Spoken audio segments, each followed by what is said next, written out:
Hey everyone, it is Ashley here and welcome back to my channel. If this is your very first time tuning in, please do not forget to go down below, hit that subscribe button. And if you are coming back after some time, hey y'all, welcome back. I know you guys noticed something new, obviously. In accordance to the video, I did get my boobs done. It's been a long time coming and I'm very satisfied. I'm so happy, and I'm even more excited to share with you all my experience and everything that came with it. For those that don't know me, a little background info. I'm 22 years old. I graduated early from college this past December 2020. I'm now located in Metro Atlanta, Georgia. I'm a full-time hairstylist and I have paid to get my boobs done. So yeah, before I get into the whys and like, does it hurt? Are you okay? How did it feel? All that. I'll just go over like the specifics for starters. So I am 4 days post-op after my procedure. I got my breast augmentation on May 27th, Thursday of 2021, and it is now Sunday the 30th, I think. Yeah, it is Sunday, May 30th. So it's 4 days after and I'm feeling pretty good. I am in a little bit of pain, but definitely not as much as the first 3 days.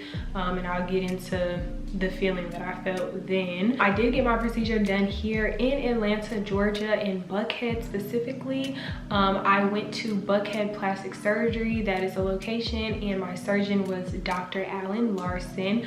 He's great, certified, of course, knows exactly what he's doing, and he did an amazing job on my breast. How I found him, I was actually researching different surgeons. I did have one in mind that I wanted to go to who was out of state, and her name is Dr. Khan, and she's located in Dallas, Georgia. And I was so set on going to her because a couple of influencers that I follow and really look up to, like Ashley Devana, Keisha Kaylee, and I believe that there's one more, they all went to her to get their boobs done and their boobs look fantastic.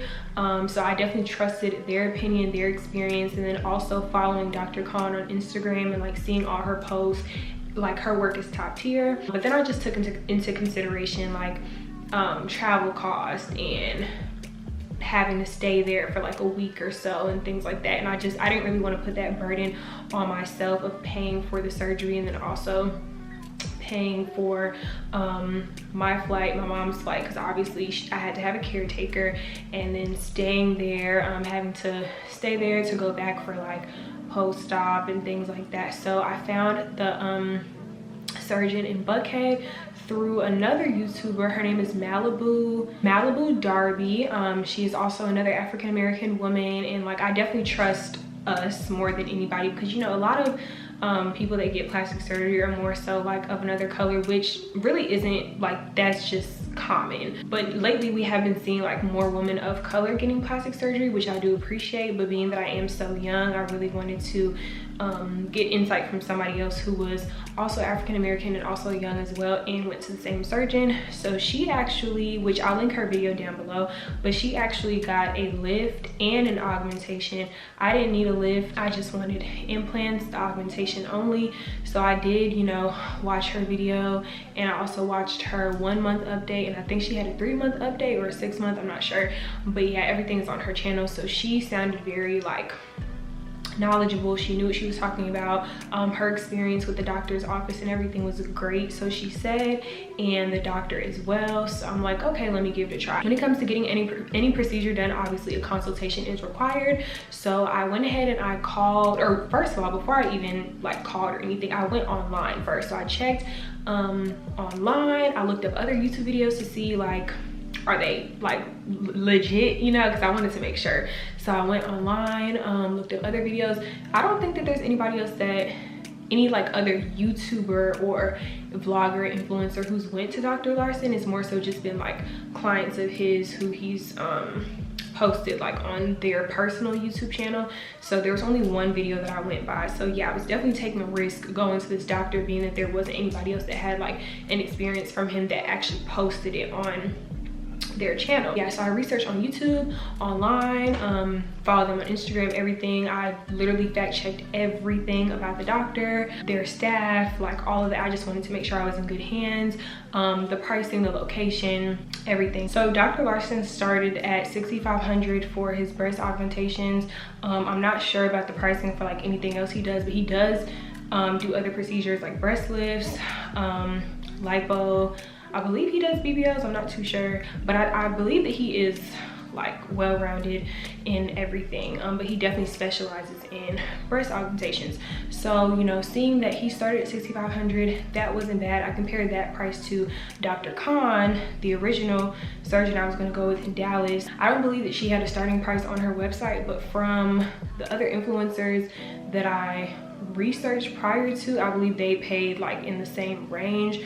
So I was assuming that it was the same, but then again, they got their breasts done like a few years back, so I couldn't really, you know, compare that. I was still back and forth between like, should I make the consultation with Dr. Khan and just, you know, go with her, being that I love her results, or should I take this risk with Dr. Larsen? But I decided to play it safe and just go with Dr. Larsen, being that I'm in state and I was able to do everything here at home, comfortable in my own state and everything. Okay, so before I get into like why I got them done, I'll tell you what exactly I got done. So right now I have in 400 cc's. Cc stands for cubic centimeters, and a cubic centimeter is pretty much just equivalent to like a cup size. So on Google, I researched that 130 to 150 cc's equates to 1 cup size increase. I'm not sure like how many cc's I was prior to my augmentation. I know that I was a 34B, but I did look it up for the implant size that I have now. Since I'm 400 cc's, I think they said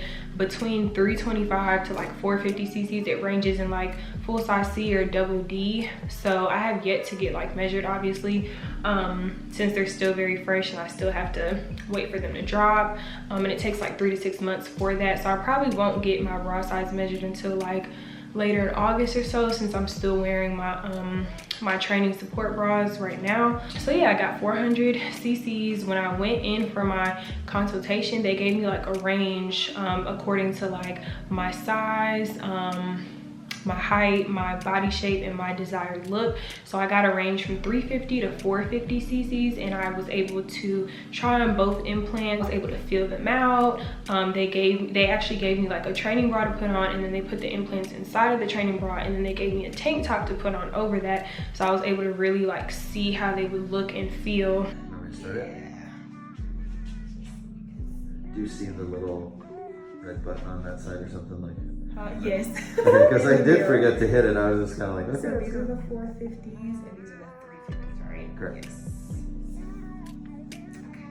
Got it. So that was pretty cool. I loved the 350 cc's, although it was just a bit too small for me. And one thing that Dr. Larsen advised me on, he was like, you know, try to go bigger, if anything, just because like, I don't know, he was just saying that he dealt with a lot of people who like, they would be too scared to like go to a higher number, but then they get a lower number and then they look at their boobs and they're like, dang, I wish like I should have went bigger, basically. So I didn't want anything that was like super close to my original breast size, because if I'm paying for something, like it's almost like go big or go home, you know. But of course, like not overdoing it, which I didn't overdo it. 450 cc's were just like too hefty for me personally, because I'm still like, I'm pretty tall, I'm 5'6", but I'm very like slim, and I do have like hips and a butt and everything, so I just wanted like my boobs to kind of like proportion out with the rest of my body.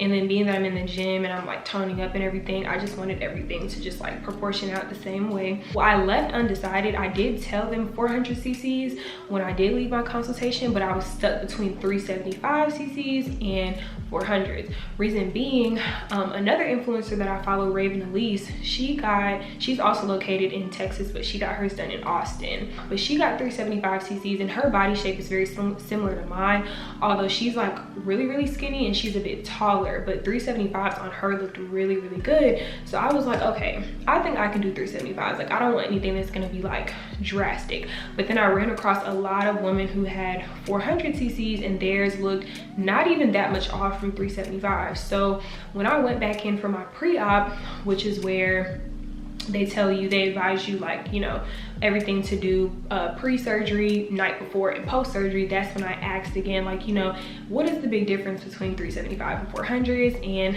the consultant advised me, she was like, there really isn't much of a difference, because all the women that work in the office at Buckhead Plastic Surgery, they pretty much all got their boobs done by Dr. Larsen as well. So they told me, like, there's not really much of a difference. So I'm like, okay, cool, let me just go with the 400 and just pray that it looks all right. So I'm glad that I went with the 400. They're so natural looking, and I'll give you guys like a whole view and everything once I'm done. I got the silicone round gummy bear implants. I did not get saline. So there's two different types, silicone and saline. I didn't even know that I had to be of age to get silicone. You have to be, what is it, 22 years? Yeah, you have to be 22 years old to get silicone, and I didn't know that. So I'm actually glad that I waited it out to get silicone implants, the gummy bear ones, because they're more natural looking, they'll fall more naturally, they'll just look more natural over time. Saline implants are the ones that they insert in you, but then they fill it with water, I think, and those, they say that those don't last as long and they don't fall as natural. So I just wanted silicone. Everybody that I've watched that had implants, they all got silicone. So I was like, hey, I'm getting silicone, glad that I'm of age, let's do it. I got my breast implants on top of the muscle. I know some people get them underneath the muscle. That's really all just dependent on like what your doctor recommends for you, because I was thinking that I was going to go in and get them underneath the muscle, but he advised me that when they're placed on top of the muscle, as they heal and as they fall, my muscle, I think he said my muscle and my implant will fall together, so it'll just be more sequenced and just more natural. So that's what he advised for me, and I asked again my consultant, like, is that the right way to go? And she said yes. So I wasn't about to argue back and forth because I'm not the doctor and I didn't know anything about it. But yeah, so I got mine on top of the muscle. The type of profile I got, so you know, there's like high profile, low profile, just like how, I guess, like how extended out you want them. So I got moderate plus, which is like more fullness at the top but not too much. My main concern with my boobs prior to was that I had a very large gap in the middle of my chest, so there wasn't any type of like boobage or cleavage in the middle of my chest. It was just super flat, and then my boobs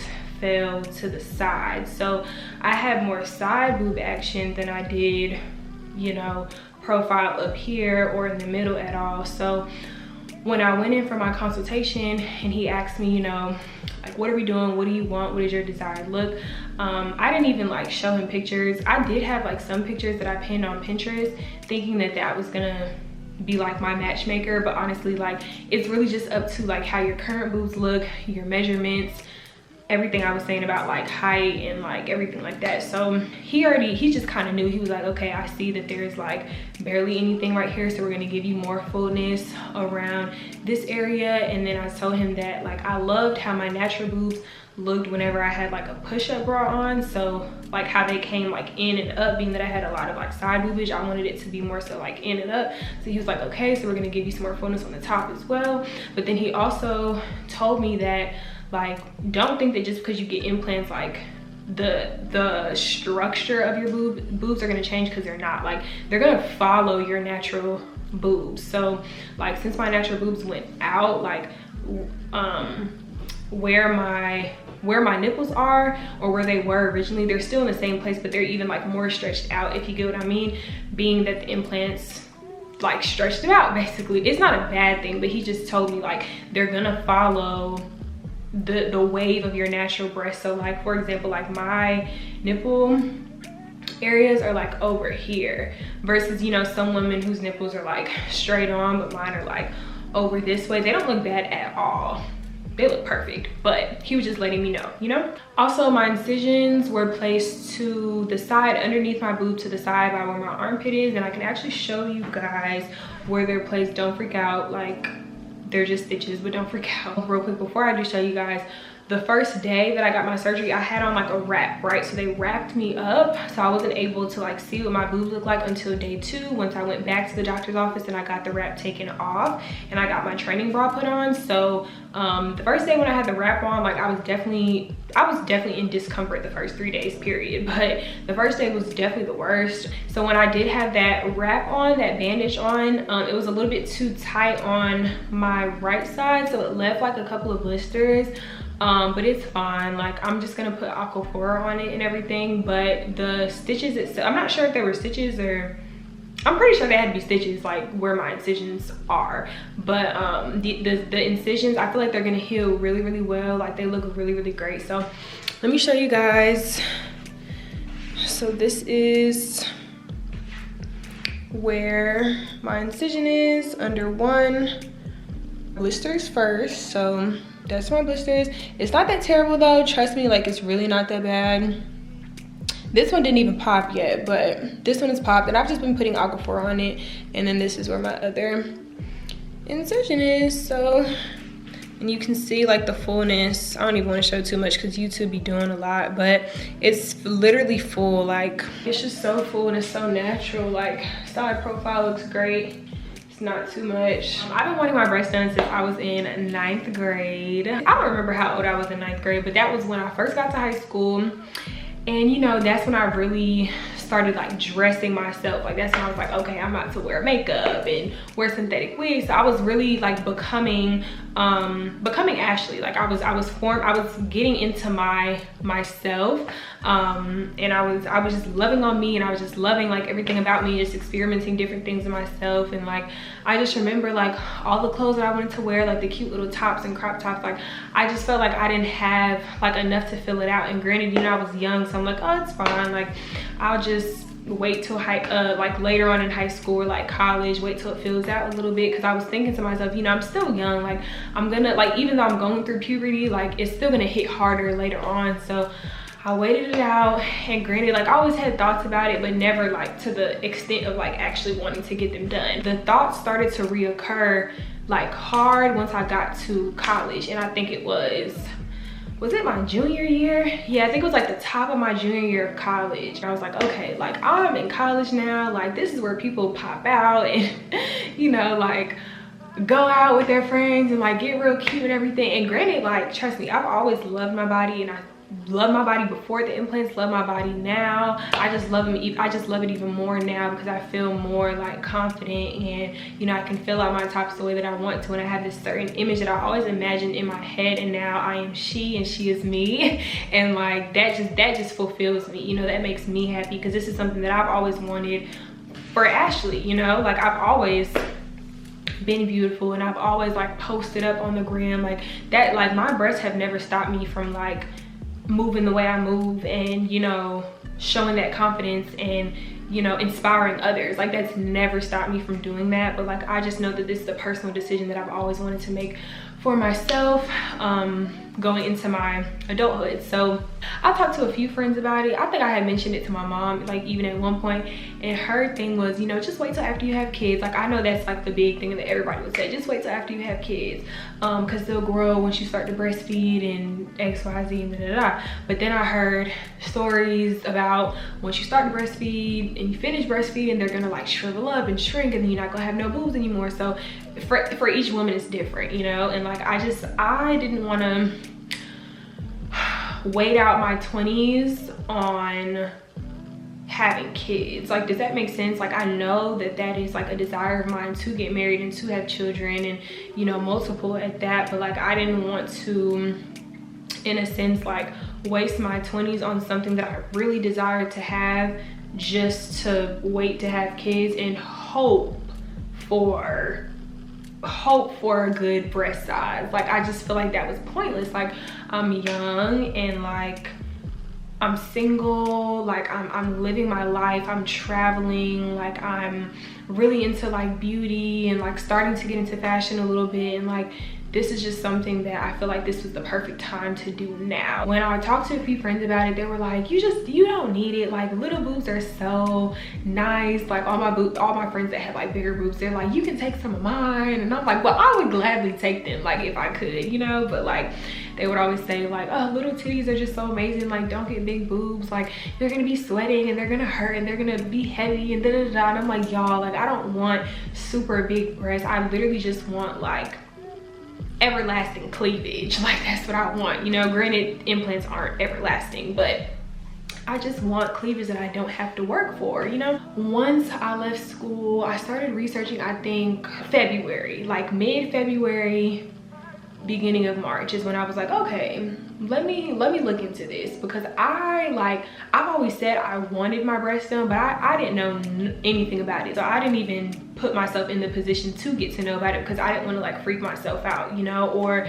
until I had the money for it, I didn't even want to look into it, not even knowing how much it really cost. I went on Google and I just typed in like, what is the range for breast augmentations in 2021 or something, and it was saying like cheapest was like $4,500 to, what was it, like $9K or something like that. And I'm like, oh, okay, well that's not that bad. Like I have more than that saved up, so like that's not bad. But of course, like my way of thinking when it comes to spending money, like I'm not just gonna spend everything that I have. I want to make sure that I have like a lump sum afterwards. So I'm like, okay, I can do this, like I can afford this. That's when I went into doing my hardcore research on like doctors and pricing and location and everything like that. And then that's how I ran across Dr. Larsen. Granted, I know that I mentioned, you know, influencers and things like that online, but those are people that I've always looked up to, like even before I wanted my breast done. Like I never look at another person and I'm like, oh, I want that, or like I feel less than because I don't have that. Like I'm never about to go scroll on Jada's page or Ari or Des Dior and be like, oh, I want those Balenciagas, I want that Corvette, I want that penthouse, I want her BBL. Like no, I've literally never done that, never wanted to. Like I'm so comfortable with who I am, but this is just something that it's just an enhancement. It's literally just an enhancement, just like makeup, or just like how people like go get fillers, or you know, even like get piercings. Like it's just to enhance what you already have. That's just how I look at it, and there's really nothing else to it. And that's one of the main reasons why I didn't even want to like come out with like a video months prior to me getting my surgery, to allow people to, you know, input their suggestions and their opinions and everything like that, because it's just like, at the end of the day, like if I'm paying for something and if I'm happy about it, I'm gonna get it done, and there's really no stopping me. I know some people may ask like, well, how did your parents feel? Because you know, I still am young and I'm still living in their home, and you know, they were just fine with it. Like after I explained, because my dad, he actually didn't know that I wanted them done, but my mom, she knew from a while back. So once I reiterated it to her and then I explained it to my dad, they both were like, if you're happy, like we're happy for you, and that's just that. So once I've made my mind up and my parents are okay with it, there's really no stopping me. Like at that point, there's no stopping me, and there wasn't, and it happened, and it is what it is. So the cost of my breast augmentation online, remember I said that it started at $6,500. So my overall cost originally was $6,756, but that included like the consultation fee, because the consultation was $200, but that goes into the overall fee if you do decide to go with that surgeon. That's another thing, make sure like you have money to fork out for consultations if you do plan on like seeing different surgeons prior to you actually agreeing on one surgeon, because you have to pay just to get seen. So thankfully I decided to go with him, because that money was like, it went straight into what I wanted. $100 was taken off because originally $100 was put on for like a PCR test, because you have to have a negative PCR COVID test at least 7 days prior to surgery. So I was able to, I got that through my own insurance provider. That left me with basically approximately $6,600. I literally went into my consultation ready to pay like $8,500. Like I just knew it was gonna be super expensive, but when she said like $6,600, I'm like, oh, it's fine, it's perfect. Like that fits my budget. At the consultation, I only paid a 10% deposit. Being that I agreed to go through with the surgery, pick the date and everything, I paid a 10% deposit, so $600 up front, and then when I went for my pre-op, I paid off the rest. The pre-op was, I think, like 2 weeks after the consultation, so paid off the rest in full and had my surgery, and that was it. I didn't have to pay for anything else. The only things that I had to pay for, well, my medication, the prescription and everything that was prescribed to me for after surgery was sent to my pharmacy and everything. But the only thing I had to pay for out of pocket was my over-the-counter pills that I needed for my bruising and my swelling. I had to make sure that I was taking these two kind of pills, Bromelain and Arnica Montana, and I'll mention that below. But those two over-the-counter pills help with bruising and swelling post-surgery, so that you're not super bruised and swelled up, basically. It said that you could take it up to twice a day, but I just took both of them together one time, once a day, for a week before surgery. So I started exactly 1 week before surgery. I took my last dose like the night before surgery, so that was that. And I think those two together, I got them from the vitamin shop, and those probably cost like 20 bucks all together. So wasn't much, and that's really the only thing else that I came out of pocket for besides the surgery itself. They also said that you have to make sure that you are drinking 1 to 2 quarts of water a day. I for sure discontinued like alcohol. Like I made sure my last drink was probably, I think I did drink the week of my surgery, but like I'm not a drinker. Like I'll just take like, I'll do like a little mixed drink if I'm out with like my girls or something, which is exactly what I did, because I went out, my surgery was on a Thursday, I went out that same week on a Monday, and I had just one little cocktail, and that was it. And I made sure that I consulted with my consultant prior to, because you know alcohol does stay in your system, and she was like, you can definitely like have 1 or 2 glasses, but just make sure that you're like filling your body up with water, because all that needs to be flushed out. So that was the last time I had any form of liquor at all. So just make sure that, you know, if you do drink or like smoke or whatever y'all do, just, you know, consult with your doctor or your nurse or your consultant or whoever, just to see like what can be done and what can't be done, because that's really important. Like surgeries are really important. So I just wanted to make sure that I was in good standing overall. The night before, I wasn't able to use like any lotions or perfume. I made sure that I showered with Dial soap. Well, I use Dettol. Dettol and Dial are the same thing. It's just an antiseptic liquid as well as Dial, so they're the same thing. But that's all I could shower with the night before,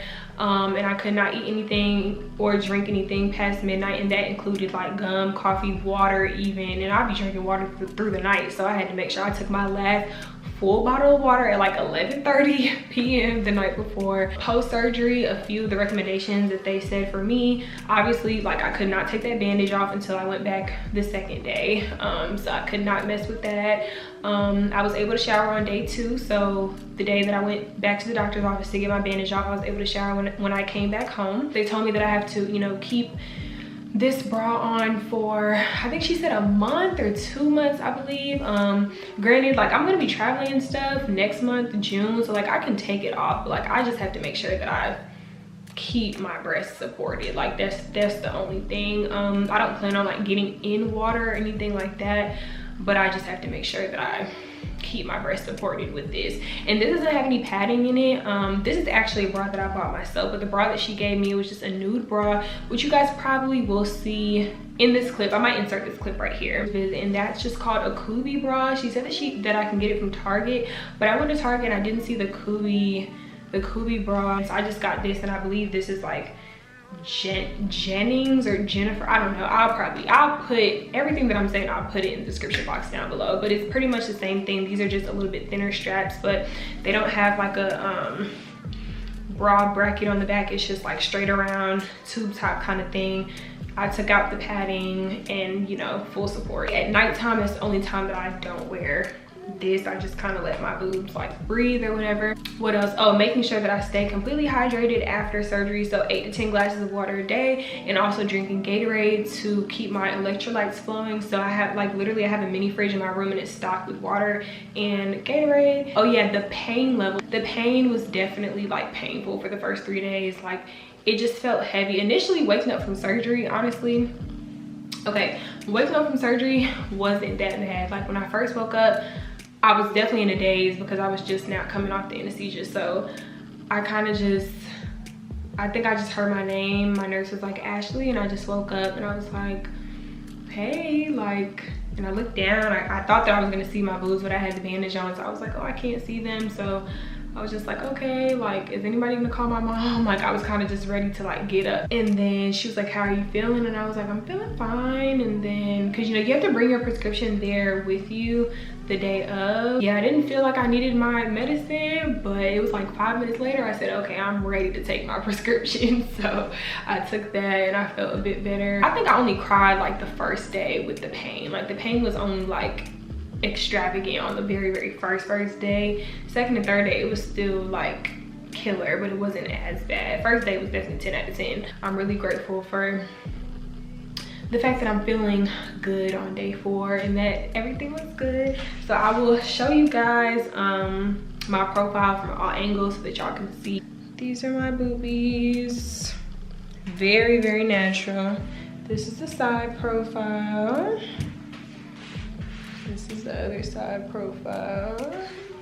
I know YouTube be flagging, but great cleavage. I love it. It fits my body very, very well. So yeah, y'all, that is my breast augmentation video. I will probably come back within, I guess I'll just leave it up to you guys. Let me know when I should come back and update you on everything. I will be going on a trip, I think like 2.5 weeks from today. So we'll see how I do with that and like how I manage on that trip. And of course I'll be vlogging because y'all love my travel vlogs, and I'm going to Miami. So the pop out is about to be real, okay? Thank you to my friends, my awesome friends who have literally like called me, texted me, came to see me, all that. So love y'all, thank you, and I will see you guys in my next video. Bye guys.